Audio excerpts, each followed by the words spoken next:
Hello, how are you? कैसे हैं? How the josh you have?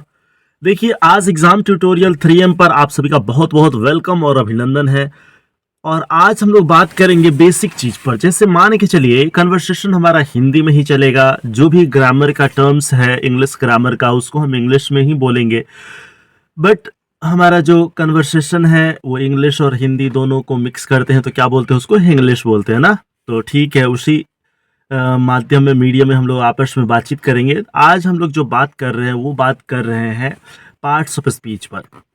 Parts of speech का काम क्या है, वो क्या इंपॉर्टेंस रखता है, means what is the importance of parts of speech, means how important parts of speech are.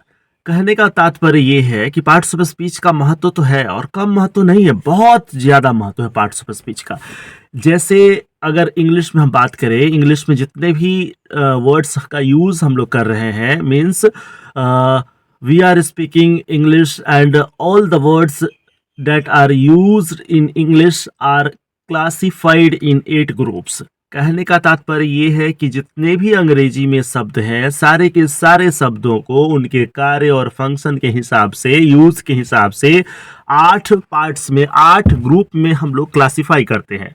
Means हम लोग नहीं, जो ग्रामरियन है वो क्लासिफाई कर चुके हैं। तो 8 जो ग्रुप है ना, वही 8 ग्रुप जो है वो प्रत्येक ग्रुप को पार्ट्स ऑफ स्पीच कहते हैं। Parts of speech means parts of speech 8 groups जो है वो ईच ग्रुप को पार्ट्स ऑफ स्पीच में कहेंगे।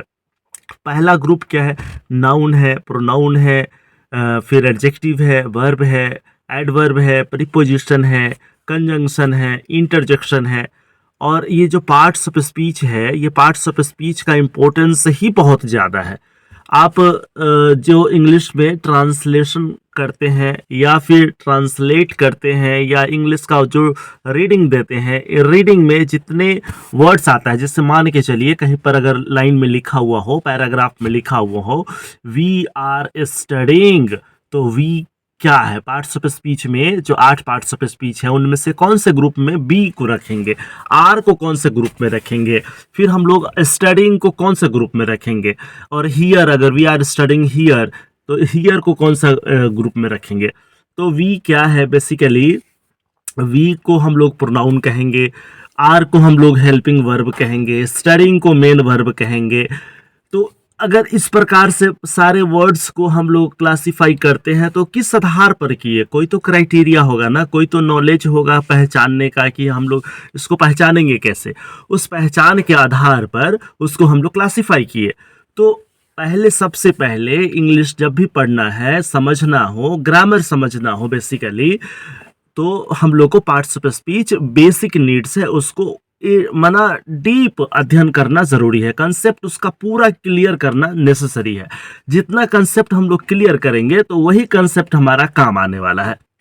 अब मान के चलिए कि कई सारे स्टूडेंट्स कहते हैं कि सर वर्ड्स मीनिंग याद करना नेसेसरी है क्या? तो हाँ, बिल्कुल नेसेसरी है। वोकैबुलरी बिल्कुल ज़रूरी है। बिना वर्ड मीनिंग का आप कैसे इंग्लिश बोल पाएंगे या लिख पाएंगे? तो वर्ड्स मीनिंग तो चाहिए ही चाहिए। लेकिन हाँ, वर्ड्स मीनिंग जो है तो वो वर्ड पार्टिकुलर कौन से ग्रुप में है, उसका इंपॉर्टेंस क्या है, उसका हम यूज़ कैसे करेंगे, कौन सा वर्ड को कहाँ यूज़ करेंगे। मान के चलिए प्रोनाउन है, उसके बाद प्रोनाउन के बाद में क्या देंगे, प्रोनाउन के पहले क्या रखेंगे, कौन से वर्ड को कहाँ पर प्लेस करेंगे। तो ये सब सीखना या फिर आप कर पाएंगे प्रैक्टिकल तभी जब आप खूब प्रैक्टिस करेंगे और पार्ट्स ऑफ स्पीच को खूब अच्छे से समझेंगे।